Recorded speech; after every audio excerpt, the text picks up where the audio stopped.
Saudara ahli Profesor Dr. Agus Surono SHM. Betul yang mulia. Lahir di Kendal 30 Agustus 70. Betul. Alamat Jalan Tugu Tanah Baru. Tugu Tanah Baru Townhouse. C1 nomor 5 Jalan Curug Agung nomor 27 Tanah Baru Depok. Betul yang mulia. Pekerjaan ini banyak ya. Saya sebagai guru besar tetap di Fakultas Hukum Universitas Pancasila yang mulia. Ahli ada hubungan apa dengan termohon? Termohon saya tidak ada hubungan yang mulia. Ada Ya, hubungan tidak. dengan saudara Peggy Setiawan? Tidak ada yang mulia. Tidak juga ya. Baik, ahli sebelum memberikan pendapat terlebih dahulu bersumpah. Silakan berdiri untuk bersumpah. Baik yang mulia. Bismillahirrahmanirrahim. Demi Allah saya bersumpah sebagai ahli dalam perkara ini akan memberikan pendapat soal-soal yang dikemukakan menurut ilmu pengetahuan saya dengan sebaik-baiknya dan sebenar-benarnya. Silakan ahli. Ahli, ini sebagai ahli apa saudara dihadirkan? Sebagai ahli hukum pidana yang mulia. Hukum pidana, hukum acara pidana juga? Betul yang mulia. Ya, oke. Seperti yang kemarin, saya kembali mengulang pertanyaan. Apa itu pra-peradilan, ahli? Mohon yang mulia, jadi berdasarkan pasal 77 KUHP dan juga putusan MK nomor 21 2014, ada 3 ruang lingkup pra-peradilan. Yang pertama, sah atau tidak sahnya penangkapan, kemudian penahanan, kemudian penghentian penyidikan, penghentian penuntutan, juga berkaitan dengan penggeledahan dan penyitaan. Yang kedua adalah berkaitan dengan soal ganti rugi, permohonan ganti rugi dan rehabilitasi. Dan yang ketiga, berdasarkan putusan MK tersebut diperluas, yang berhak mengajukan pra-peradilan tentu adalah pihak yang merasa dirugikan atas terkait dengan 3 objek tadi yang mulia. Yang pertama tentu adalah pihak yang dirugikan atas penetapan tersangka, kemudian adalah pihak yang juga dirugikan atas sah tidak sahnya kaitannya dengan soal penggeledahan, penangkapan yang tadi saya sampaikan yang mulia. Kapan seseorang bisa ditetapkan sebagai tersangka? Baik, mohon izin yang mulia. Jadi berdasarkan putusan Mahkamah Konstitusi dan juga berdasarkan norma yang ada di dalam KUHP, maka seseorang ditetapkan sebagai tersangka itu harus ada syaratnya. Apa itu? Syaratnya adalah pertama terpenuhinya ya minimal 2 alat bukti dalam tahapan penyidikan, dan dengan minimal 2 alat bukti tersebut maka seseorang atau yang diduga melakukan tindak pidana itu bisa ditetapkan sebagai tersangka. Jadi dasar untuk menetapkan tersangka itu adalah minimal 2 alat bukti sebagaimana dimaksud dalam pasal 184 ayat 1 KUHP. Demikian yang mulia. Minimal 2 alat bukti bagi Ya. hakim pra-peradilan. Untuk menghitung minimal itu apakah menghitung secara kuantitatif atau juga kualitatif? Di dalam putusan MK tersebut adalah minimal 2, kuantitatif ya yang mulia. Kuantitatif yaitu berkaitan dengan 184 ayat 1 huruf A, 184 ayat 1 huruf B, atau 184 ayat 1 huruf C-nya. Ada 3 di situ yang mulia. Selama 2 itu terpenuhi, maka itu bisa dijadikan sebagai dasar untuk menetapkan tersangka. Demikian yang mulia. Seseorang ditetapkan jadi tersangka, apakah sebelumnya harus diperiksa terlebih dahulu atau bisa belakangan? Tidak harus yang mulia. Tidak harus. Ya, walaupun di dalam putusan MK itu di dalam pertimbangannya ada, tapi itu tidak mengharuskan. Jadi dasar untuk menetapkan seseorang menjadi tersangka itu adalah hanya mendasarkan pada 2 alat bukti yang tadi saya sebutkan. Demikian yang mulia. Seseorang dianggap sebagai pelaku ya, pelaku tapi tidak jelas keberadaannya sehingga ditetapkan menjadi DPO. Betul yang mulia. Syarat untuk ditetapkan jadi DPO itu gimana? Mohon izin yang mulia, syarat untuk didapatkan dari DPO itu dari DPO-nya yang mulia ya. Dari DPO tentu di dalam biasanya dalam prosesnya ada katakanlah seperti contoh dalam putusan pengadilan menyebut bahwa seseorang itu menjadi DPO. Biasanya secara eksplisit itu dicantumkan berdasarkan pertimbangan dari hasil putusan pengadilan yang berkekuatan hukum inkrah, maka itu bisa saja dijadikan sebagai dasar untuk menetapkan hal tersebut. Kalau penyidik mau menetapkan DPO, apakah ada syarat-syaratnya? Ya, tentu kan sebelum sampai ke tahapan tersebut yang mulia, maka pasti seseorang yang DPO ini adalah tidak berada dalam kekuasaan si penyidik. Sehingga untuk menetapkan seseorang menjadi DPO itu tentu syarat-syaratnya adalah harus dipenuhi. Nah tentu syarat yang tadi saya sampaikan yang mulia, karena pasti seseorang ditetapkan sebagai DPO itu kan pasti dia bisa saja ditetapkan sebagai tersangka. Sehingga apakah terkait dengan DPO yang telah ditetapkan itu perlu ada syarat untuk adanya pemanggilan atau tidak? Dalam praktek yang mulia kan bisa saja ada beberapa kemungkinan. Kemungkinan yang pertama kan ketika seorang melakukan satu tindak pidana, ya kemudian dia ditangkap tangan kan tidak perlu ada pemanggilan. Nah, yang tidak tertangkap tangan. Nah, yang tidak tertangkap tangan tentu berbeda juga dalam prosesnya. Tentu kalau memang tidak tertangkap tangan, deliknya apa yang mulia? Kalau deliknya misalkan delik yang ada laporan terlebih dahulu dan seterusnya, maka biasanya melalui pemanggilan yang sah sebagaimana diatur dalam KUHP. Pemanggilan yang sah ya, yang tidak tertangkap tangan seperti itu. Berapa kali pemanggilan yang sah itu? Tentu minimal 2 kali yang mulia. Diatur di mana itu? Izin di KUHP ada yang mulia, pemanggilan yang sah. Di KUHP ada lagi? Ada tentu di peraturan-peraturan teknis yang lainnya yang mulia. Misalnya di Perkap, kemudian di peraturan Jaksa Agung juga ada dan yang lainnya. Putusan pra peradilan itu ada berapa macam yang ahli tahu? Izin yang mulia, sepengetahuan saya adalah putusan itu dikabulkan dan putusan itu ditolak yang mulia. Ada 2 aja? 2 klasifikasinya itu. Terkait dengan putusan gugur, putusan tidak dapat diterima, apakah mengenal seperti itu? Putusan gugur, putusan tidak terima, maka kemudian itu ada implikasinya kaitannya dengan dicabutnya permohonan pra peradilan, atau kalau yang gugur itu sudah masuk kepada pokok perkaranya yang mulia. Tadi saudara mengatakan putusan tidak dapat diterima itu yang dicabut. Putusan tidak dapat terima. Nah, alasannya apa? Alasan ya karena tergantung dari konsekuensinya, kan tergantung dari pihak pemohonnya yang mulia. Seperti kemarin kasus yang di Jakarta Selatan yang Firly Bahuri dinyatakan putusannya tidak dapat diterima.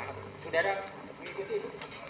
Tidak dapat diterima karena memang menurut penilaian dari hakim pra peradilan itu adalah tidak bisa dibuktikan oleh pihak pemohon, begitu yang mulia. Kalau tidak dapat dibuktikan itu masuk ke materi, apakah tidak bersinggungan dengan ditolak? Mohon izin yang mulia, maksud saya yang berkaitan dengan dalil-dalil pra peradilannya yang mulia. Kalau permohonan itu misalnya mencampur adukan antara materi pra peradilan dengan materi pokok perkara, apa putusannya? Tentu putusannya kan sebagaimana saya kembali mengacu ke pasal 2 Perma nomor 4 2016 yang mulia, bahwa di dalam perma tersebut berkaitan dengan penetapan seorang menjadi tersangka dalam pra peradilan itu hanya berkaitan dengan aspek formilnya. Apakah dalam penetapan tersangka itu sudah memenuhi kualifikasi minimal 2 alat bukti tadi ataukah tidak? Itu yang berkaitan dengan hal itu, sehingga tidak memeriksa mengenai yang berkaitan dengan pokok perkaranya. Di dalam lembaga pra peradilan itu hanya berkaitan dengan 3 objek tadi yang saya sampaikan, dan khusus untuk penetapan tersangka itu hanya juga untuk pra peradilan ini hanya untuk berkaitan dengan aspek formilnya saja, bukan masuk kepada soal materi perkaranya. Apakah dalam permohonan pra peradilan bisa dikenal permohonan atau kabur, obscurable, seperti halnya di perdata? Permohonan kabur itu karena dalil-dalil yang diajukan oleh pemohon itu dicampur adukan antara hal-hal yang berkaitan dengan formil dan materialnya, Yang Mulia. Ya. Apa itu putusannya kalau jadi hal yang seperti itu? Putusannya tentu karena kabur ya Yang Mulia ini. Jadi intinya saya ingin menyampaikan bahwa dalam putusannya itu tidak dapat diterima karena dalil-dalil yang disampaikan itu tidak jelas ya, berkaitan dengan aspek yang formil dan kemudian ada juga yang berkaitan dengan aspek materialnya, Yang Mulia. Terkait dengan penyusunan petitum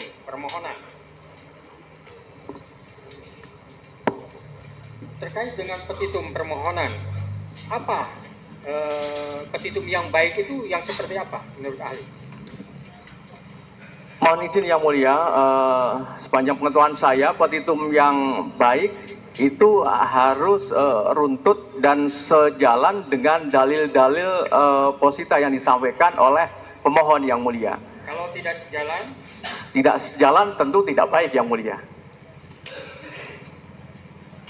Kalau ada alat bukti yang diajukan, apakah hakim pra-peradilan hanya bisa melihat buktinya secara formal, melihat fisiknya aja, atau juga menelaah ke dalam materinya? Ya, mohon izin Yang Mulia. Jadi tentu hakim pra-peradilan itu tadi saya sampaikan bahwa yang karena ini adalah menyangkut terkait dengan soal aspek formilnya, Yang Mulia, maka proses yang berkaitan dengan objek tadi, soal masalah pembuktian berkaitan dengan permohonan pra-peradilan tadi itu menyangkut soal masalah formilnya. Dalam hal ini adalah kuantitas dari alat bukti itu sudah dipenuhi ataukah tidak. Demikian Yang Mulia. Ya, silakan dilanjutkan oleh termohon. Mohon izin Yang Mulia. Mohon izin kami bertanya pada ahli, apakah surat berupa NIK, kemudian ijazah SD dan SMP, kemudian raport asli SD, SMP atau mungkin surat kelahiran, kemudian STNK yang dijadikan barang bukti yang telah disita oleh penyidik bisa dijadikan sebagai alat bukti petunjuk atau surat berdasarkan pasal 184 KUHP. Mohon penjelasan Pak Ali. Mohon izin Yang Mulia, jadi di 184 ayat 1 KUHP itu yang huruf C itu adalah berkaitan dengan alat bukti surat. Kemudian surat yang seperti apa, kualifikasi yang bisa dikualifikasi surat itu tentu ada di dalam pasal 187. 87 ada beberapa, ada huruf A, huruf B, dan huruf C. Tentu yang paling pas, apa yang tadi saudara tanyakan kepada saya, itu adalah berkaitan dengan 187 huruf B-nya, yaitu surat yang dibuat oleh surat yang dibuat berdasarkan ketentuan peraturan perundangan dan juga atau surat yang dibuat oleh pejabat yang mempunyai kewenangan untuk itu. Ijazah dan seterusnya itu kan dibuat oleh pejabat yang mempunyai kewenangan untuk itu. Oleh karenanya, maka apa yang tadi ditanyakan kepada saya masuk dalam kualifikasi 187 huruf B-nya tadi. Demikian Yang Mulia. Silakan lanjutkan.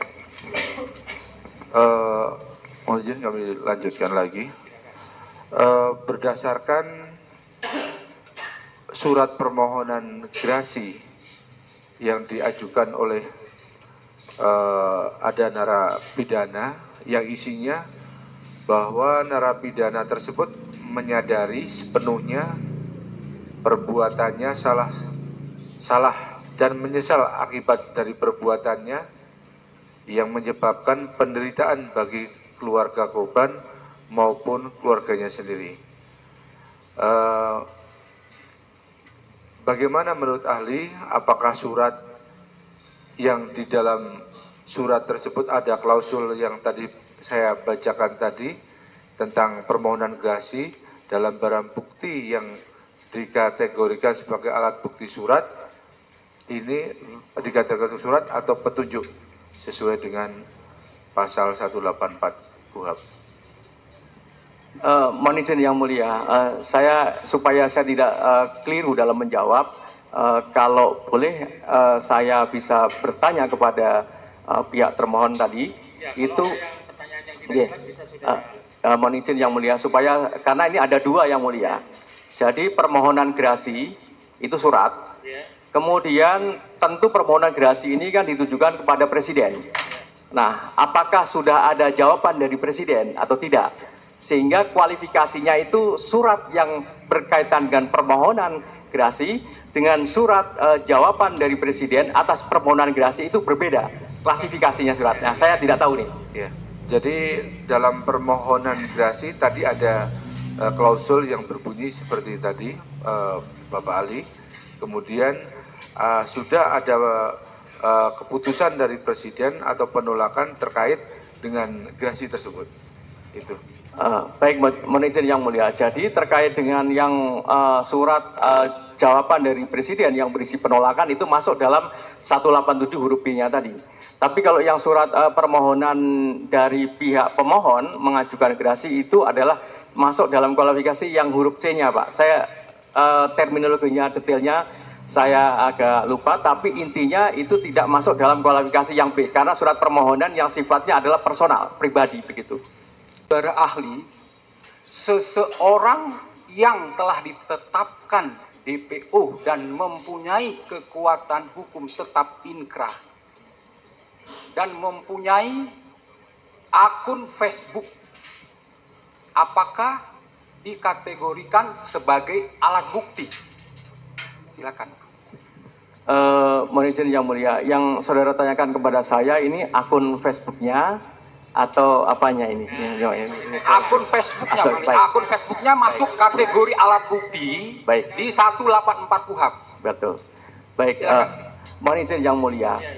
Jadi memang di dalam kaitannya dengan akun Facebook itu memang bisa saja dikualifikasi sebagai alat bukti yang mulia, namun tidak masuk dalam kategori alat bukti surat. Tapi ini bisa dijadikan sebagai petunjuk, meskipun nanti akan dikonfirmasi lagi dalam perkara yang dalam pemeriksaan perkara pokoknya, bahwa berkaitan dengan soal akun tadi itu bisa saja dijadikan sebagai dokumen. Nah, ketika kemudian akun Facebook itu nanti terkonfirmasi ya atau terverifikasi oleh ahli yang berkaitan dengan digital forensik misalkan, maka itu bisa saja sebagai dokumen atau informasi yang sifatnya elektronik. Dokumen yang sifatnya informasi elektronik itu pun juga bisa dikualifikasi sebagai alat bukti. Saya kira demikian yang mulia. Saya masih berkaitan dengan alat bukti, bahwa berdasarkan ketentuan pasal 2 ayat 2 Perma nomor 4 tahun 2016 yang tentang larangan peninjauan kembali putusan pra peradilan yang berbunyi, pemeriksaan pra peradilan terhadap permohonan tentang tidak sahnya penetapan tersangka hanya menilai aspek formil, yaitu apakah ada paling sedikit 2 alat bukti yang sah dan tidak memasuki materi perkara. Pertanyaan saya adalah, agar ahli jelaskan bagaimana untuk menguji 2 alat bukti berdasarkan perma tersebut yang bukan hanya kuantitasnya saja atau banyak bukti yang disajikan, tapi kualitas dari alat bukti itu. Mohon ahli jelaskan. Baik, mohon izin yang mulia, saya coba rinci satu persatu dari alat bukti 184 ayat 1 KUHP itu dalam kaitannya yang dijadikan sebagai dasar penetapan tersangka, karena ada 3 yang mulia. Yang pertama adalah saksi. Lalu saksi yang seperti apa? Ya, di dalam 186 KUHP itu juga ada ketentuan, dan juga pasal 1 angka 26 kalau tidak salah.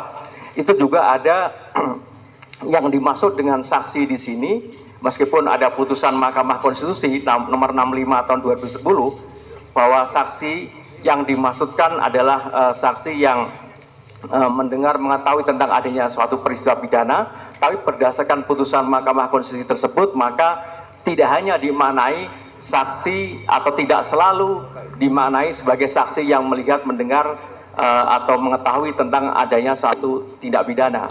Itu terkait dengan soal saksi. Lalu saksi itu juga satu orang saksi tidak bisa dikualifikasi sebagai satu alat bukti keterangan saksi. Ya, saya kira nullus testus nulla tes itu saya kira menjadi patokan berkaitan dengan soal kualifikasi seorang atau satu alat bukti saksi, keterangan saksi hanya satu, tidak bisa dikualifikasi sebagai satu alat bukti keterangan saksi.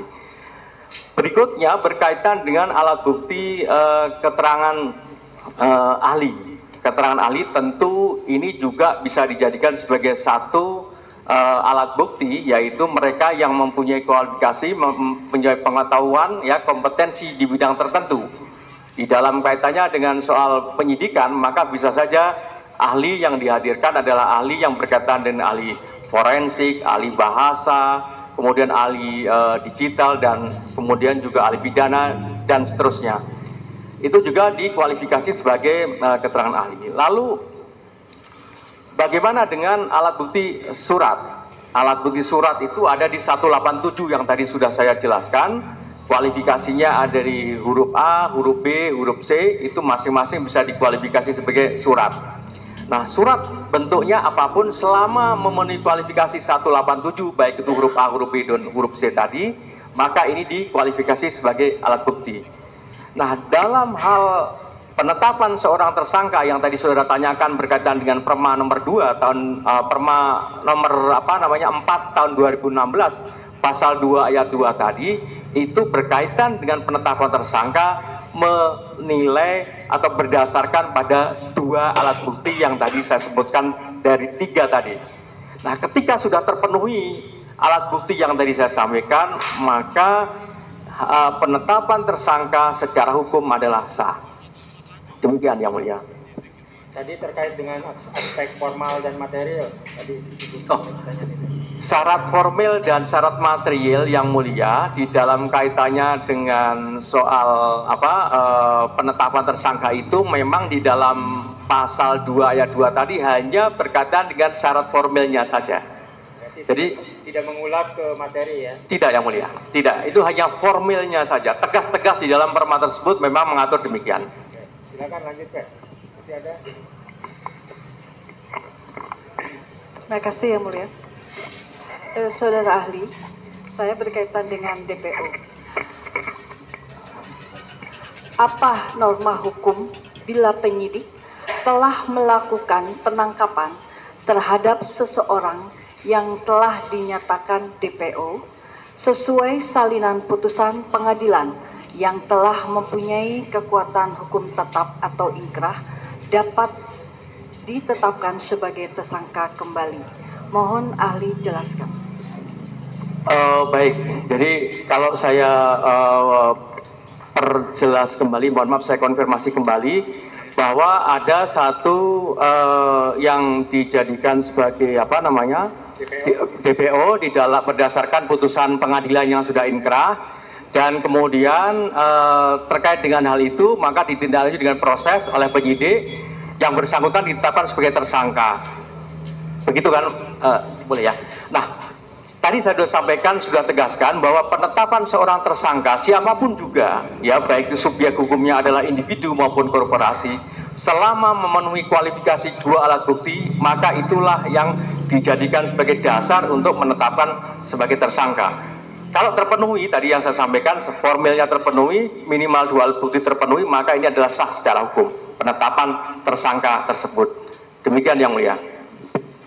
Silakan lanjut yang lainnya kalau ada. Baik, terima kasih yang mulia. Saudara ahli, dalam hal lidik dan sidik, selain KUHAP, kami itu berpedoman pada yang namanya perkap dan perkaba. Namun, tentu ada aturan yang lebih tinggi dalam hal ini undang-undang. Yang menjadi pertanyaan, mana yang harus kita pedomani terkait dengan DPO sesuai putusan pengadilan? Apakah di KUHAP, di perkap, atau perkaba? Mohon ahli jelaskan. Baik, mohon izin yang mulia. Jadi yang tadi saudara contohkan itu adalah masuk dalam kualifikasi peraturan perundang-undangan sebagaimana dimaksud dalam pasal 7 dan pasal 8 Undang-Undang 12 2011, kemudian dirubah dengan Undang-Undang 15 2019 dan juga terakhir dirubah dengan Undang-Undang 13 2022 tentang pembentukan peraturan perundang-undangan. Yang ingin saya sampaikan lebih lanjut berkaitan dengan hal itu, undang-undang ataupun KUHP ini dikualifikasi sebagai peraturan perundang-undangan, kualifikasinya adalah undang-undang. Lalu yang tadi saudara contohkan ada perkap, ada perkaba dan seterusnya, itu masuk dalam kualifikasi peraturan perundang-undangan menurut pasal 8-nya. Sehingga ada satu asas hukum dalam kaitannya dengan penerapannya. Ada beberapa asas yang bisa dipedomani. Yang pertama adalah asas lex superior derogat legi inferiori. Artinya peraturan perundang-undangan yang ada di bawahnya tidak boleh bertentangan dengan peraturan perundang-undangan yang ada di atasnya. Berikutnya, kalau peraturan perundang-undangan di bawahnya itu ternyata tidak bertentangan dengan ketentuan yang ada di atasnya, maka dua-duanya bisa dijadikan sebagai dasar pedoman untuk melakukan tindakan-tindakan sesuai dengan yang tadi saudara tanyakan kepada saya, yaitu dalam hal ini adalah proses hukum di tingkat penyidikan. Saya kira demikian yang mulia jawaban saya, yang mulia. Berkaitan dengan saksi mahkota. Mohon penjelasan ahli, apakah yang dimaksud dengan saksi mahkota? Secara eksplisit saksi mahkota di dalam KUHP terminologinya tidak ada. Ya. Saksi mahkota tidak ada, tapi yang ada adalah saksi, keterangan saksi. Makanya tadi saya sampaikan di dalam alat bukti 1841 adalah keterangan saksi. Namun demikian dalam praktek ada juga ya keterangan-keterangan dari tersangka ataupun terdakwa yang lainnya yang kemudian diminta untuk memberikan satu keterangan dalam hal perbuatan pidananya itu dilakukan oleh lebih dari satu orang atau yang dikenal dengan naming atau penyertaan tindak pidana, sehingga bisa saling memberikan satu keterangan ketika kemudian dirasa diperlukan untuk disampaikan keterangan. Tergantung prosesnya. Kalau prosesnya masih di tingkat penyidikan, maka kemudian tersangka yang satu bisa dijadikan untuk dimintakan keterangan yang lainnya. Demikian juga kalau sudah proses di pengadilan, maka terdakwa yang satu bisa juga diminta dihadirkan untuk memberikan keterangan untuk terdakwa yang lainnya. Ini yang dimaksud dengan saksi mahkota. Beberapa contoh yang bisa dijadikan sebagai jurisprudensi yang mulia, saya lupa nomor jurisprudensinya. Ada beberapa contoh kasus Syahril Sabirin misalkan waktu itu, kemudian kasus Antasari Azhar itu juga menghadirkan terdakwa yang lainnya, yang kemudian itu juga divonis dan kemudian dijatuhkan putusannya dan dipertimbangkan oleh majelis hakim dan saksi mahkota dalam praktik tersebut itu diterima. Demikian yang mulia jawaban saya. Satu lagi ahli. Berarti menurut ahli perlu tidak atau seberapa pentingnya dalam persidangan dihadirkan saksi mahkota? Mohon izin, yang saudara tanyakan itu dalam persidangan perkara pokok atau dalam persidangan perkara pra-peradilan? Ini berbeda. Di pra-peradilan. Kalau perkara pra-peradilan kan tentu ya hanya fokus kepada soal yang formilnya saja tadi yang mulia sudah saya jelaskan, uraikan panjang lebar tadi. Demikian yang mulia. Ya, terima kasih. Kami sampaikan bahwa dalam perkara ini pokok perkaranya atau peristiwanya dari pertama sudah dilakukan persidangan di tingkat pertama sampai dengan kasasi dan ingkrah diputus. Kemudian dari putusan-putusan tersebut melahirkanlah ada DPO yang kemudian dilakukan penyelidikan dan penyidikan sehingga menetapkan pemohon ini sebagai salah satu tersangkanya dengan tentunya minimal 2 alat bukti.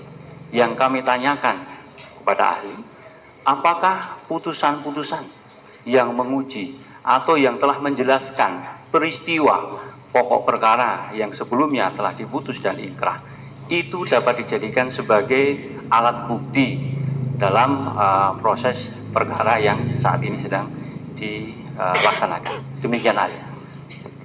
Baik, mohon izin yang mulia, tadi sudah saya jelaskan bahwa 184 ayat 1 huruf C dan kemudian 187 huruf B-nya itu adalah dokumen-dokumen atau surat-surat yang bisa dijadikan sebagai satu alat bukti. Salah satu di antaranya surat itu adalah putusan pengadilan yang sudah inkrah yang berkekuatan hukum tetap, itu adalah bisa dijadikan sebagai salah satu alat bukti, yaitu alat bukti surat. Demikian yang mulia. Silakan, ada lagi.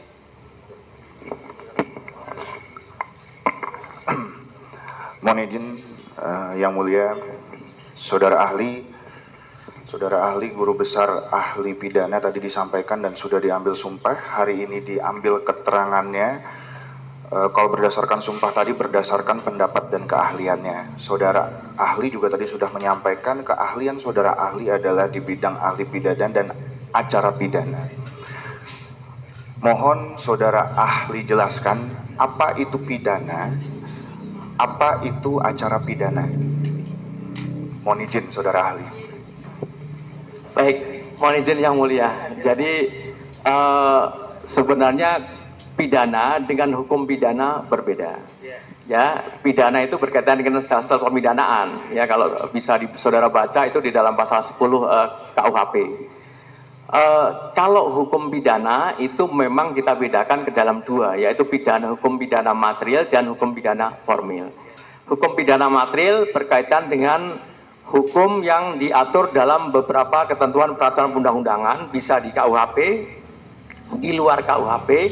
Di luar KUHP itu bisa dibedakan ke dalam dua lagi, yaitu yang khusus yang kemudian mengatur tentang tindak pidana khusus, dan juga tindak pidana yang di luar khusus tadi ada juga yang dimuat di dalam undang-undang yang sifatnya administratif tapi memuat tentang ketentuan pidana. Itu hukum pidana material. Nah, inti hukum pidana material itu adalah hukum yang mengatur tentang aturan yang melarang satu perbuatan itu dan kemudian diberikan sanksi pidananya. Sedangkan hukum pidana formil itu adalah hukum acara pidana atau bagaimana cara menegakkan hukum pidana material itu. Itu adalah hukum acara pidana, diatur dalam berbagai ketentuan peraturan perundang-undangan yang salah satunya ada di KUHP maupun di peraturan perundang-undangan yang lainnya yang tadi sudah saya sebutkan. Demikian yang mulia. Terima kasih saudara ahli. Kemudian berlanjut saudara ahli, berdasarkan Undang-Undang Dasar 45, Pasal 1 negara Indonesia adalah negara hukum. Mohon izin kami bacakan. Kemudian secara umum, secara lebih lanjut di Pasal 24-nya Undang-Undang 45 mengatur tentang kekuasaan kehakiman, yang mana isinya adalah kekuasaan kehakiman adalah kekuasaan negara yang merdeka untuk menyelenggarakan peradilan guna menegakkan hukum dan keadilan. Ruang lingkupnya secara spesifik diatur di Undang-Undang Kekuasaan Kehakiman, yang mana di dalamnya ada lingkup peradilan umum, agama, militer, tata usaha negara, dan Mahkamah Konstitusi. Untuk yang tadi saudara jelaskan, hukum pidana dan hukum acara pidana masuk ke ruang lingkup yang mana? Apakah peradilan umum, apakah peradilan tata usaha negara, ataukah peradilan agama, ataukah bisa saling mencampuri antara satu peradilan dengan peradilan lainnya? Mohon izin. Mohon izin yang mulia, kalau hukum pidana itu bisa di peradilan umum dan juga di peradilan militer juga ada pidananya. Demikian yang mulia jawaban saya. Baik, terima kasih. Berarti tadi saudara sudah menyampaikan bahwa berbicara tentang hukum pidana adalah esensinya mengatur tentang hal-hal yang dilarang dan diancam dengan sanksi pidana. Bagaimana pada akhirnya seseorang itu kemudian bisa diadili? Maksud saya, siapa yang berhak mengadili? Di kita dikenal di dalam sistem peradilan pidana kita ada yang namanya Polri sebagai penyidik, ada yang namanya kejaksaan sebagai penuntut umum, ada yang namanya lembaga peradilan itu dengan putusannya mengadili. Nah, yang ingin saya tanyakan kepada saudara ahli adalah apakah kewenangan untuk memutus seseorang itu terbukti dan bersalah itu letaknya di mana? Apakah di penyidik, apakah di penuntut umum, ataukah di pengadilan? Demikian saudara ahli. Mohon izin yang mulia, saya kira yang jelas pertama tidak di lembaga pra peradilan begitu yang mulia. Jadi itu nanti di peradilan umum menyangkut berkaitan dengan perkara pokoknya. Nah, saya kira saya hadir dalam kesempatan di forum yang mulia ini adalah untuk memberikan satu penjelasan bahwa lembaga pra peradilan itu hanya berkaitan dengan 3 objek yang tadi sudah saya jelaskan di dalam pasal 77 dan juga putusan Mahkamah Konstitusi. Saya kira fokus ke sana, barangkali demikian yang mulia. Nah, silakan pertanyaannya fokus pada baik, peradilan ya. Kami langsung fokus, berarti di dalam hal ini kita berbicara pra peradilan. Tadi saudara sudah menyampaikan tentang formil dan material, berarti di pra peradilan ini terkait dengan formil. Saudara ahli perlu diketahui dari kemarin tanggal 1 kita sudah beracara, mulai dari pembacaan permohonan, jawaban, replik duplik, dan kemarin kita melaksanakan pembuktian. Saudara kemudian menyampaikan bahwa pra peradilan itu menguji terkait dengan aspek formil. Kemarin dihadirkan saksi-saksi yang kalau misalkan kita cek satu persatu, kemarin kita sampaikan itu kesemuanya rata-rata adalah saksi yang sifatnya material. Mohon izin secara ringkas kami izin bertanya untuk menanyakan pendapat daripada saudara ahli. Saudara ahli yang pertama, itu ditolak. Kenapa? Keberatan yang mulia. Bentar. Apa? Ya, ini. Bentar. Yang diajukan ke persidangan pra peradilan, apakah menilai aspek formil saja atau juga material? Formil yang mulia. Formil, udah itu. Yang lain, pertanyaan yang lain. Baik. Sementara cukup yang mulia. Terima kasih. Ruang lingkup di pra peradilan ini udah sangat jelas terkait dengan esensi, mohon ahli jelaskan terkait dengan esensi pasal 4, pasal 5 KUHP termasuk pasal 6, pasal 7 KUHP. Mohon ahli jelaskan. Mohon izin yang mulia, saudara bisa bacakan sehingga saya bisa menjelaskan apa makna pasal itu. Silakan dibacakan, karena tidak semua pasal. Karena saya tidak mungkin hafal semua pasal. Terima kasih, ahli. Terima kasih, ahli. Ya. Mohon izin yang mulia. Jadi memang Pak tadi yang ditanya sebenarnya intinya yang terakhir yang mulia. Ya, intinya yang terakhir harus. Tapi saya cuma izin perlu menjelaskan yang mulia. Tadi saya tegaskan kembali esensi. Saya berdasarkan tadi yang pasal-pasal yang saudara bacakan tadi, esensi dari penyelidikan itu adalah untuk memastikan bahwa suatu peristiwa hukum itu adalah suatu peristiwa pidana ataukah tidak. Nah, tentu ini mendasarkan pada bukti permulaan yang cukup. Nah, setelah kemudian pasti, baru kemudian ditingkatkan dalam tahap penyidikan.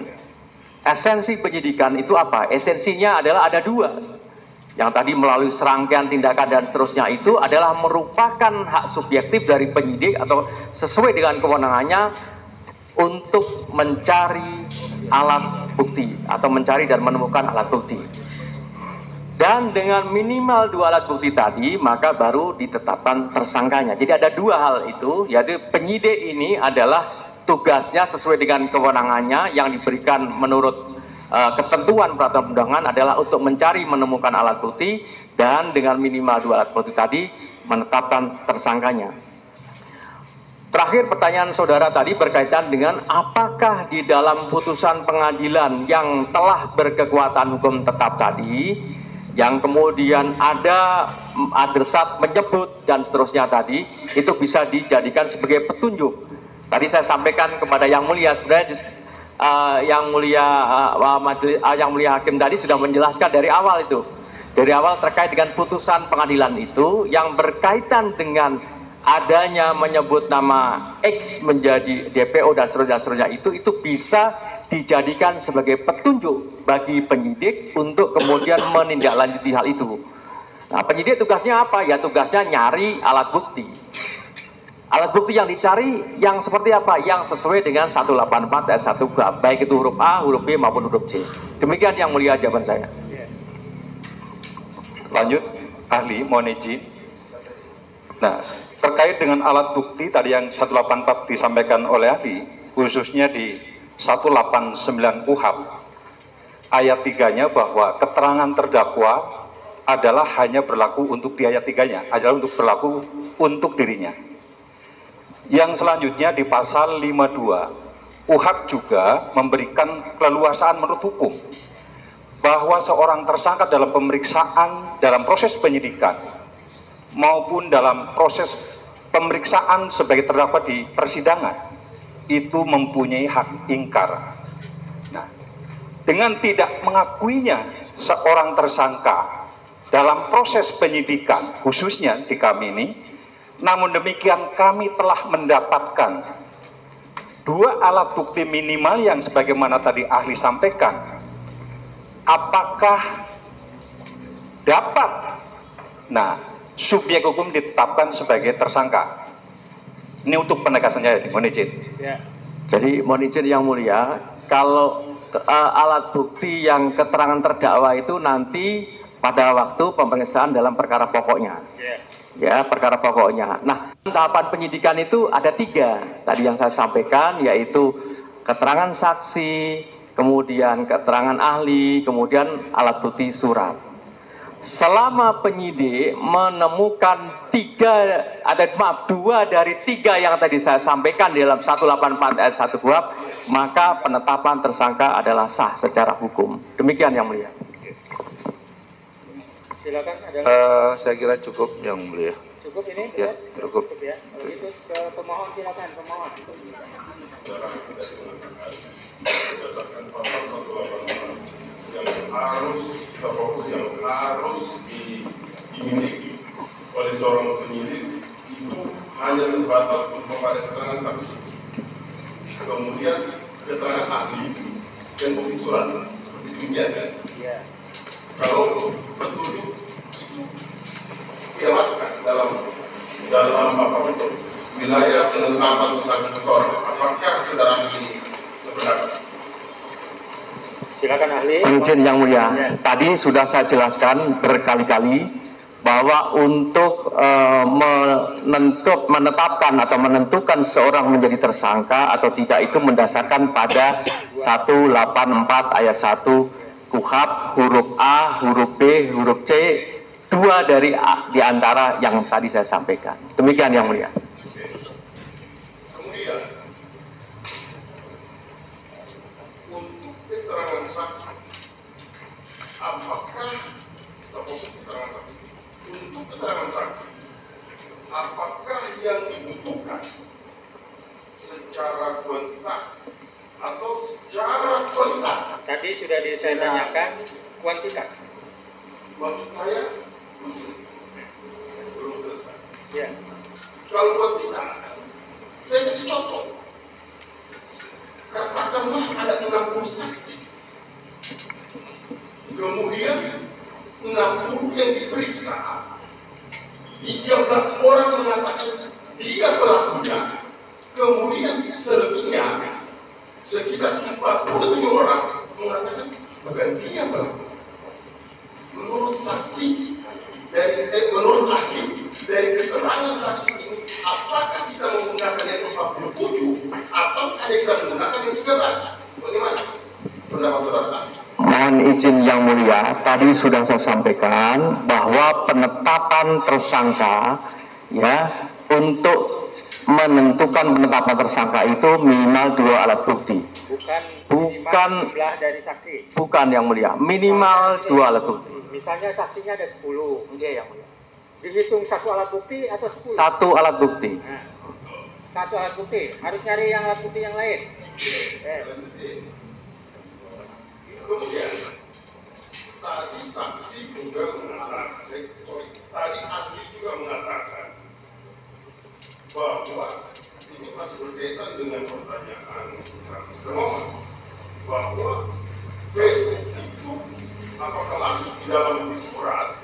Kemudian ahli mengatakan tidak masuk dalam petunjuk. Itu masuk dalam petunjuk. Saya lanjutkan. Tadi saudara mengatakan bahwa Facebook itu tidak masuk dalam bukti surat, tapi dia masuk dalam bukti petunjuk. Kalau yang kemudian Facebook adalah masuk dalam bukti petunjuk, maka saudara ahli, saya mau merujuk kepada pasal 188 ayat 2 untuk mempermudah ahli menjawabnya, maka saya akan sedikit membacakan. 188 ayat 2. Petunjuk sebagaimana dimaksud dalam ayat 1 hanya boleh diperoleh dari keterangan saksi, surat, keterangan terdakwa. Jadi hanya 3 dasar: keterangan saksi, keterangan terdakwa, dan keterangan surat. Hanya ini dasar yang bisa menunjukkan bahwa itu adalah petunjuk. Kemudian ahli tadi menyatakan bahwa Facebook itu adalah masuk dalam kategori petunjuk. Bagaimana jawaban saudara ahli atas pertanyaan saya ini?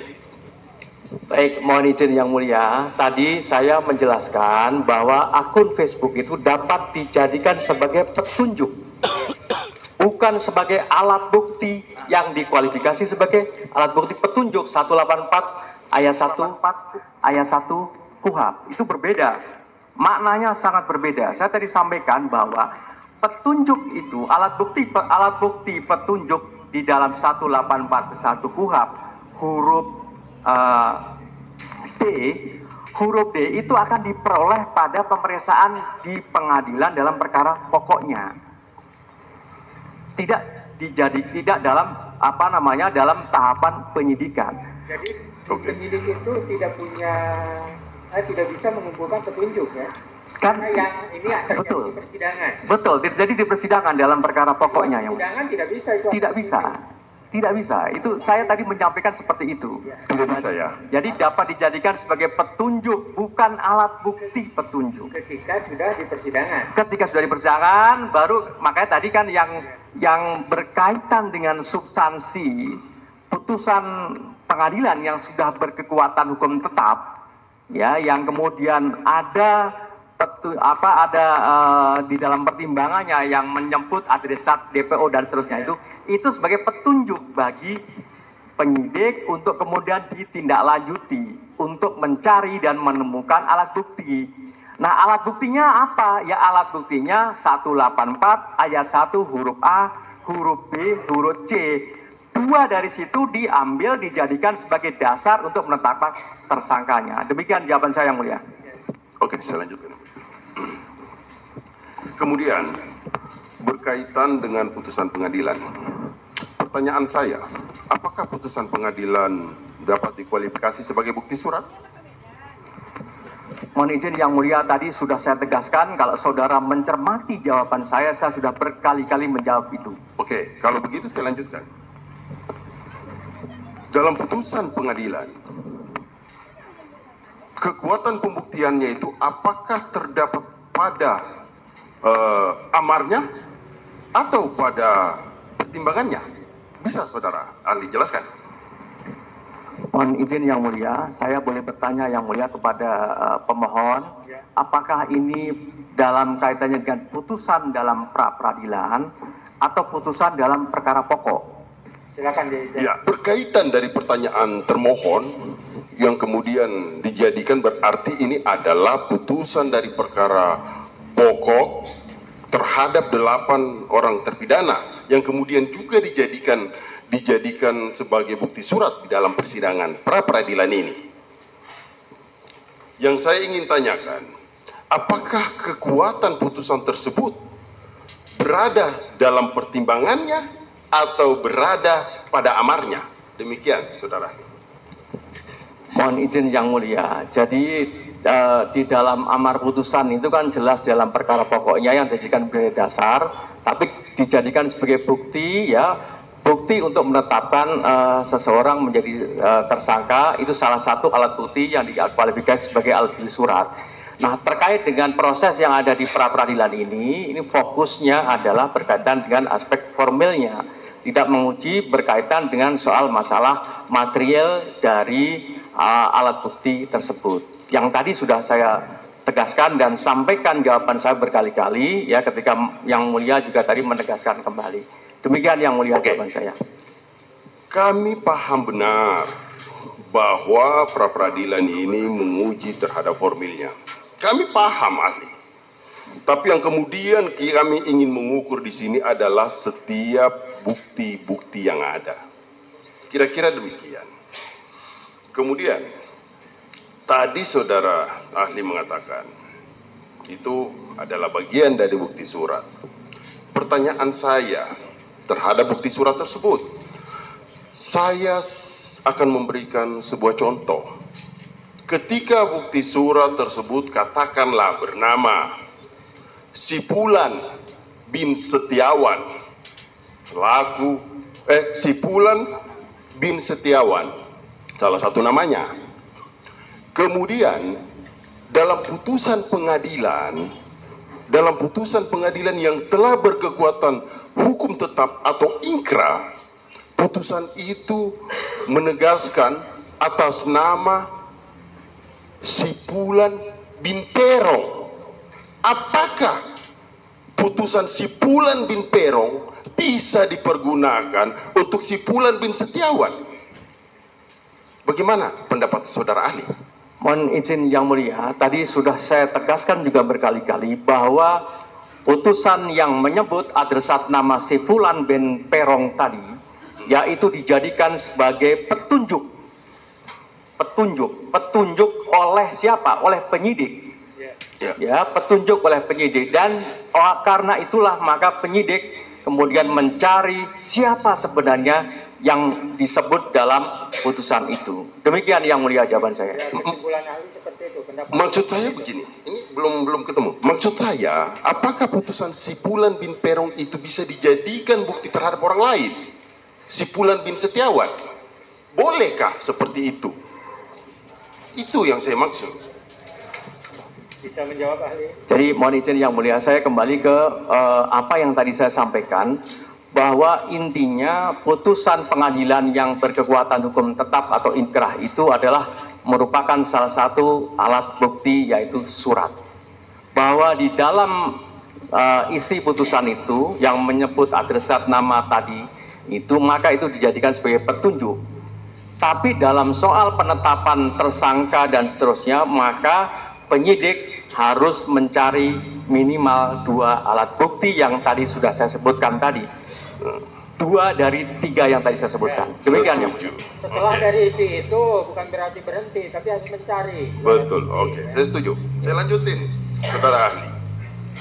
Berkaitan dengan pertanyaan pihak termohon yang menyangkut garasi, saya mencontohkan lagi, gerasi Sipulan bin Perong. Kemudian diajukan lagi ijazah, rapor, KTP Sipulan bin Setiawan. Kalau saudara ahli menilai terhadap bukti surat, apakah kedua bukti surat ini terjadi persesuaian? Bisa ahli menilai. Mohon izin, saya tidak bisa menilai Yang Mulia. Saya hanya bisa menyampaikan saja bahwa yang penting adalah penyidik tugasnya mencari minimal 2 alat bukti. Salah satunya alat buktinya adalah surat. Suratnya apa? Tentu ada kualifikasinya sebagaimana dimaksud 187 KUHP tadi. Demikian Yang Mulia. Oke, saya masuk lagi, saudara ahli. Tadi saudara ahli mengatakan bahwa yang dinilai adalah kuantitatifnya, bukan secara kualitasnya. Artinya, apakah bukti surat milik orang lain, atau di sini bisa saja dalam serangkaian tindakan penyidikan, bisa saja ketika akan mentersangkakan katakanlah si A atau mentersangkakan Sipulan bin Setiawan menggunakan bukti surat orang lain. Katakanlah bukti surat si Fulan bin Perong. Ini kan tidak ada kaitannya. Makanya saya mengukur bahwa terhadap bukti yang diajukan untuk menetapkan seseorang sebagai tersangka, ialah harus memiliki kualitas. Nah, pertanyaannya apa? Pertanyaannya, apakah dapat bukti surat milik orang lain digunakan untuk orang lain menetapkan sebagai tersangka?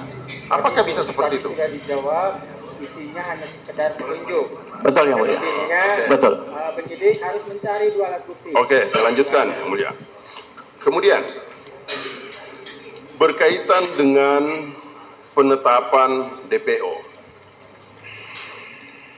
Yang saya pahami, saudara ahli, penetapan DPO itu bukanlah hal yang mudah.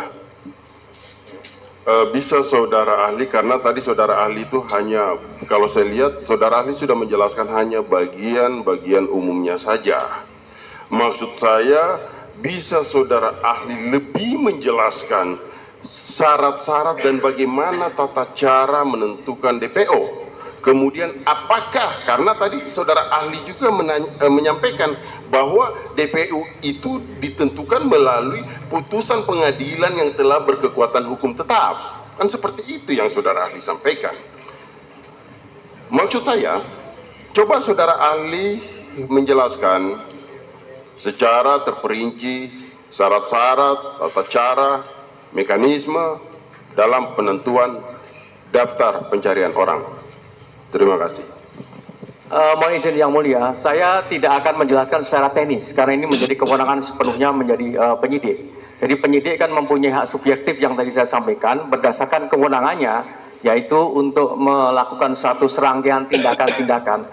Nah, berkaitan dengan yang tadi saya jelaskan tadi di dalam putusan yang tadi sudah berkekuatan hukum tetap tadi, itu yang menyebut adresat tersebut ya, ketika saya tadi ditanya oleh yang mulia tadi, saya sampaikan bahwa penyidik terkait dengan soal putusan pengadilan yang berkekuatan hukum tetap tadi menindaklanjuti putusan tersebut, kemudian dijadikan sebagai petunjuk untuk melakukan tindakan-tindakan dalam rangka untuk mencari dan menemukan alat bukti.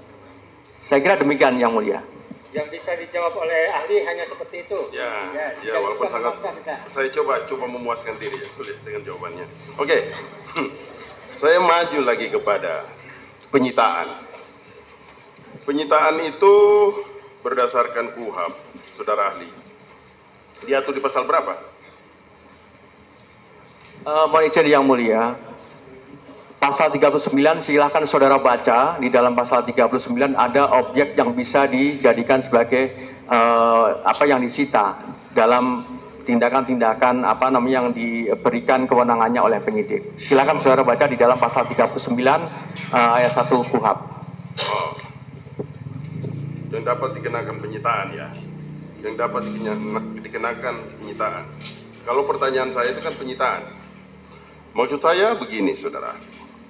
Apakah diperkenankan oleh hukum ketika seorang penyidik datang ke rumah seseorang kemudian menyita barang benda bergerak seseorang tanpa diberikan surat atau berita acara dan tanpa ada surat izin dari ketua pengadilan? Apakah penyitaan seperti ini dapat dikualifikasi adalah penyitaan yang ilegal dan bertentangan oleh hukum atau tidak? Bagaimana tanggapan Anda? Pertanyaannya adalah sita yang sah itu yang seperti apa? Yang sah, baik untuk penyidik dan untuk yang disita. Ya, baik, mohon izin yang mulia. Jadi secara ringkasnya yang mulia, bahwa penyitaan sah itu terkait dengan objek yang ada di pasal 39 tadi. Kemudian soal prosedurnya secara singkat juga tidak saya sampaikan secara detail. Prinsipnya ada 2 yang mulia. Penyidik dalam melakukan suatu penyitaan terhadap objek-objek atau benda yang memenuhi kualifikasi pasal 39 tadi, itu bisa dilakukan terlebih dahulu ketika ada hal-hal yang sangat mendesak, ya itu bisa dilakukan, baru kemudian penyidik bisa menyampaikan permohonan untuk mendapatkan persetujuan dari pengadilan.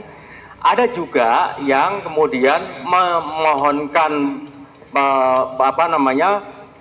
penetapan pengadilan dulu terkait dengan soal untuk objek-objek yang mau disita itu. Nah itu secara singkat seperti itu Yang Mulia, prinsipnya seperti itu. Itu bersifat imperatif ya? Iya Yang Mulia. Izin atau persetujuan? Iya Yang Mulia. Kalau tidak ada izin atau persetujuan tidak sah? Ya tidak sah, prinsipnya itu. Oke, kalau tidak sah, saudara ahli, maka apa resiko hukum terhadap serangkaian tindakan penyitaan ini? Ya penyitaannya tidak sah Bapak. Penyitaannya tidak sah? Iya. Oke. Kemudian, saudara ahli, saya ingin menanyakan bahwa khusus untuk keterangan ahli di dalam sidang pengadilan, apakah Yang Mulia Majelis Hakim itu memiliki kewajiban atau yang untuk mempertimbangkan keterangan ahli atau tidak? Mohon izin Yang Mulia, sebelum saya menjawabnya, ini untuk perkara pra peradilan dan atau untuk perkara yang pokok, dua-duanya? Untuk perkara umum, saudara. Keterangan ahli di persidangan, Oh, baik. baik pra peradilan maupun perkara pokok. Baik. Apakah keterangan ahli itu mengikat, wajib diikuti atau tidak? Ya, seperti itu. Keterangan ahli tidak wajib diikuti karena ini sepenuhnya menjadi kewenangan penilaian majelis hakim. Baik majelis hakim tidak hanya menilai alat bukti keterangan ahli, tapi juga menilai alat bukti yang lainnya juga. Demikian Yang Mulia. Oke, dilanjutkan Yang Mulia. Saya lanjutkan pertanyaannya. Ahli, demi kepentingan penegakan hukum, bolehkah aparat penegak hukum, dalam hal ini polisi, melawan putusan hakim yang sudah ingkrah dengan cara merubah putusan tersebut? Boleh tidak? Mohon izin Yang Mulia, saya ingin memberikan satu jawaban, namun tidak secara spesifik menjawab pertanyaan saudara tadi. Forum sidang pra peradilan ini adalah untuk menguji itu, untuk menguji apakah kemudian patut dikoreksi terkait dengan apa yang dilakukan oleh penyidik. Saudara sebagai pemohon mempunyai kewajiban untuk membuktikan dalil yang saudara sampaikan. Termohon sebagai pihak termohon juga mempunyai hak untuk membuktikan bahwa apa yang dia lakukan adalah benar secara hukum. Saya kira demikian Yang Mulia jawaban saya. Jawabannya seperti itu. Ya, baik, secara spesifik saya bertanya lagi Yang Mulia, mohon izin. Kita ambil contoh dalam putusan Pengadilan Negeri Cirebon tahun 2017 bahwa di sana diputuskan ada 3 nama DPO yang sudah dirilis oleh pihak kepolisian juga. Nah, tetapi kemudian ada tersangka yang ditangkap tidak berdasarkan daftar putusan hakim tersebut, di mana di dalamnya ada 3 nama DPO. Bolehkah penyidik atau polisi bertindak seperti itu? Apakah sudah tetap dengan pendapat yang tadi atau ada yang mau ditambahkan? Terakomodir dengan apa yang disampaikan oleh yang saya jawab tadi ketika Yang Mulia menegaskan kembali bahwa yang menilai nanti mengenai soal bukti tadi adalah Yang Mulia atau majelis hakim di persidangan. Terima kasih. Para ahli, saya mau bertanya pada ahli ini langsung to the point. Peggy Perong itu masuk di dalam DPO. Mohon izin untuk udah masuk materi, Pak. Ini bukan materi, ini ada hubungan sama klien kami. Pertanyaannya di mana? Siap, ini mohon izin tidak bisa kami langsung dipotong setiap saya berbicara dipotong. Kita dengar dulu. Dengarkan dulu. Dengarkan dulu, jangan langsung dipotong-dipotong. Mohon izin Yang Mulia, saya teruskan Yang Mulia ya. Saya minta Yang Mulia bijaksana sekali di sini. Tidak boleh setiap saya bicara langsung dipotong. Ya, saudara ahli, di dalam DPO dikatakan saudara Peggy Perong terlibat di dalam pembunuhan. Oke? Yang saya tanyakan kepada saksi ahli, apakah boleh dalam hal ini penyidik itu Peggy Peron dijadikan tersangka orang lain bernama Peggy Setiawan. Bagaimana menurut ahli? Mohon izin yang mulia, kalau terkait dengan fakta saya tidak menjawab. Tapi kalau saudara bisa mengilustrasikan, dan sebenarnya tadi sudah saya sampaikan dalam berbagai keterangan saya dari awal tadi, bahwa tentu untuk menilai alat bukti nanti yang mulia yang akan menilai. Bahwa apakah alat bukti yang dihadirkan oleh masing-masing pihak, baik itu pemohon maupun termohon, itu adalah sudah sesuai dengan apa yang didalilkan oleh masing-masing. Demikian yang mulia.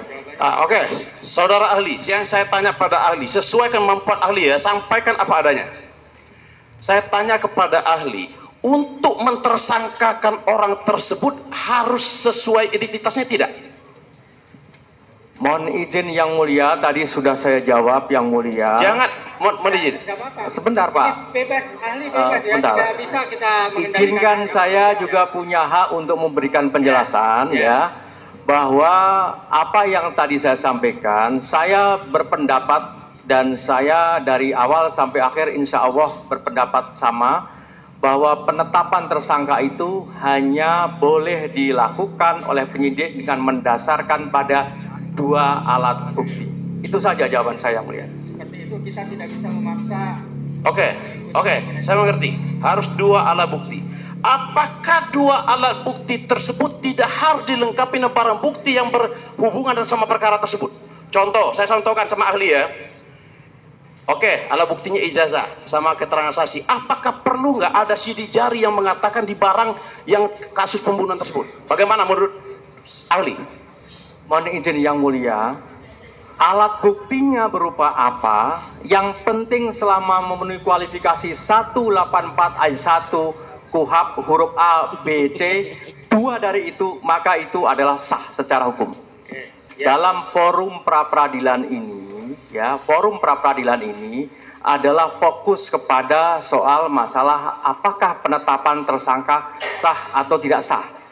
Ya, ahli tetap seperti itu. Iya, di sini ada hubungannya. Ya, makanya di sini ada hubungan perkara ini sama tidaknya klien kami dijadikan tersangka. Ya, masalahnya jawabannya 10 kali pertanyaan seperti itu juga jawabannya kan sama. Tetap kita Baik, terima kasih yang mulia. Saya terus saja sebab saya terus. nanti disimpulkan. Oke, siap yang mulia, siap mulia. Kalau izin, mohon izin. Ya. Kalau boleh kami mohon kepada yang mulia, mohon untuk diceritakan kepada ahli untuk melakukan atau memberikan jawaban yang independen. Jangan sampai ditanya oleh pemohon memberikan jawaban yang memuaskan, sama termohon ditanya oleh pemohon selalu bilang sudah dijelaskan. Padahal sudah disumpah. Sudah, gini. Sudah, ini ahli ini nggak paham tentang aturan main dari persidangan. Ya. Makanya kalau nanti dalam analisa para pihak, ahli misalnya ahli yang sekarang mau ahli yang kemarin dianggap tidak kompeten, ini poinnya ini, peragukan ini atau saling bertentangan, silakan tuangkan. Itu yang akan kita. Baik yang mulia, kami lanjutkan pertanyaan kepada ahli. Sama-sama, menurut saudara saksi ahli yang kemarin oke, menurut ini saksi ahli yang sekarang oke, kan gitu. Versinya masing-masing. Lanjut dengan pertanyaan. Baik, apakah keterangan saksi-saksi yang mengatakan bahwa Peggy Setiawan berada di Bandung bersama mereka dan ditetapkan sebagai tersangka dan dilakukan penahanan yang sekarang ini surat penetapan tersangka melakukan penangkapan penahanan, apa itu dapat dikatakan sah atau tidak? Mohon izin yang mulia, tadi sudah sampaikan bahwa dalam penetapan tersangka ini berkaitan dengan soal aspek formilnya saja. Ya, aspek formilnya saja. Dalam pasal 2 ayat 2 Perma 4 2016 itu ketika sudah ada minimal 2 alat bukti maka sah secara hukum. Demikian jawaban saya yang mulia. Ahli itu minimal ada 2 alat bukti aja. Gitu.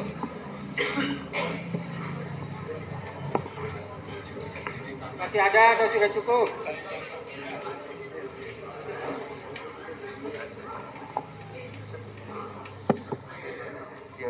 Silakan tanyakan hal-hal yang terkait dengan formal, karena ahli akan menjawabnya yang formal. Tadi jawabannya sudah seperti itu, pokoknya. Makanya kalau saya itu biasanya kalau saya bertanya misalnya ke ahli, kadang-kadang saya tahu apa yang saya tanyakan itu dan saya tahu jawabannya. Tiba-tiba tidak cocok dengan apa yang di hati saya tidak salah itu ahli. Enggak, biarkan. Kalau saya mengatakan salah itu berarti saya berpihak. Enggak. Kalau Baik, kita salah, tandai kesalahannya. Ahli ini salah nih, poin ini, tandai, diulas oleh saudara. Baik, cukup Yang Mulia, terima kasih banyak. Lanjutin Yang Mulia. Dari persidangan ini, saya juga menangkap bahwa jawaban-jawaban ahli, tentunya jawaban pertanyaan saya tidak akan ulangi. Jawaban ahli juga selalu menegaskan, hanya ini bentuk penegasan. Jawaban selalu menegaskan bahwa dalam tahap penyidikan yang penting terpenuhi dua alat bukti, maka sah orang ditetapkan sebagai tersangka. Kalau yang kemudian hanya sebatas seperti itu saja, maka saya menilai bahwa gampang sekali menetapkan orang sebagai tersangka dan siapapun saja walaupun bukti itu tidak relevan. Apakah demikian, saudara ahli? Mohon pendapatnya. Saya tidak sependapat dengan apa yang saudara sampaikan. Jadi pada prinsipnya dalam penetapan tersangka tadi, bahwa dasarnya untuk menetapkan tersangka berdasarkan peraturan perundang-undangan yang ada dan juga putusan MK adalah berdasarkan minimal 2 alat bukti. Berdasarkan 2 alat bukti. Kalau begitu gampang sekali polisi menetapkan orang tersangka, walaupun bukan bukti yang berkaitan pun diajukan, bisa ditetapkan orang sebagai tersangka, ahli. Apa tetap pendapat saudara seperti itu? Ahli tetap dengan keterangan dari awal 2 alat bukti. Ya, sudahlah. Terima kasih Yang Mulia. Ahli, apabila syarat formil dalam sebuah perkara tidak terpenuhi, apakah status tersangka masih melekat? Syarat formil yang saudara maksudkan apa, Bapak? Ya, misalnya penetapan tersangkanya kemudian tidak sesuai dengan SOP yang ada, kan begitu. Apakah status tersangkanya masih melekat? Baik, mohon izin Yang Mulia. Prinsipnya begitu kemudian penetapan tersangka mendasarkan pada 2 alat bukti tadi, maka penetapan tersangkanya adalah sah. Sebaliknya, kalau dalam penetapan tersangka tidak mendasarkan pada minimal 2 alat bukti, maka berdasarkan penafsiran secara a contrario adalah sebaliknya. Demikian Yang Mulia jawaban saya. Saya akan mencoba lagi bertanya ke ahli. Semoga nyambung kita, hatimu dan hatiku, ahli. Udah jangan dikomentari. Ahli, saya mau bertanya pada ahli. Ahli tadi mengatakan kalau untuk mentersangkakan orang cukup 2 alat bukti. Nah, bagaimana kalau seandainya orang dituduhkan kasus pencurian? Apakah cukup kita mengambil ijazah, kita mencari keterangan saksi-saksi yang tidak dapat dipercaya? Bagaimana menurut ahli? Pertama Yang Mulia, untuk menilai kualitasnya bukan formil pra-peradilan, tapi kalau pra-peradilan ini yang penting dalam penetapan tersangkanya sesuai Perma nomor 4 tahun 2016 tadi, ya, pasal 2 ayat 2 ini, ketika terpenuhi minimal 2 alat bukti, maka penetapan secara hukum penetapan tersangka adalah sah. Kalau sebaliknya, kalau nggak terpenuhi, maka ditafsirkan secara a contrario sebaliknya. Demikian Yang Mulia. Bukankah begini ahli, bukankah seharusnya ada alat barang bukti yang lain yang harus mendukung gitu? Kalau begini gampang sekali loh untuk mentersangkakan orang-orang. Setiap ini cari aja ijazahnya, cari aja keterangan saksi-saksi kalau begitu. Gimana menurut ahli? Sependapat nggak seperti itu? Saya tidak sependapat dengan apa yang disimpulkan oleh saudara. Ya, seperti itu jawabannya, tetap seperti itu. Lanjut. Baik, saudara ahli, ini kan menguji aspek formil dari pra-peradilan. Sementara diatur juga di Peraturan Mahkamah Agung nomor 4 tahun 2016 tentang larangan peninjauan kembali putusan pra-peradilan. Nah, di aturan tersebut menyebutkan tentang bukti yang ingin ditanyakan. Kapan bukti tersebut harus diterima atau harus ditemukan atau harus didapatkan oleh penyidik atau aparat penegak hukum untuk menetapkan seseorang menjadi tersangka? Apakah alat bukti tersebut didapatkan setelah penetapan tersangka atau sebelum penetapan tersangka?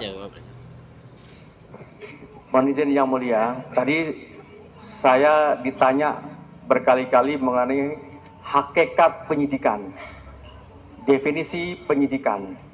Hakikat penyidikan itu ada dua tadi yang saya sampaikan, yaitu adalah penyidik harus mencari alat bukti dan menemukan alat bukti. Dan dengan minimal 2 alat bukti tadi dijadikan sebagai dasar untuk menetapkan tersangkanya. Maka tentu alat buktinya ada dulu. Alat buktinya ditemukan dulu. 2 alat bukti temukan dijadikan sebagai dasar untuk menetapkan tersangka. Demikian jawaban saya, Mulia. Berarti alat bukti tersebut harus ada dulu, lalu ditetapkan seseorang menjadi tersangka, ya ahli? Iya, 2 alat bukti. Ya. 2 alat bukti dulu baru ditetapkan jadi tersangka. Oke, sekarang kembalikannya, apabila alat bukti tersebut didapatkan setelah seseorang ditetapkan menjadi tersangka, apakah hal tersebut sah menurut hukum atau dilarang menurut hukum? Itu sebenarnya sudah bisa dijawab. Harus 2 alat bukti itu di depan. Di depan, Ya. ya. Itu ya, Ali. Kalau di belakang itu Ya berarti kalau seandainya di belakang itu boleh atau tidak begitu? tidak boleh lah. Tidak boleh ya? Oke, sepakat ya itu. Terima kasih yang mulia.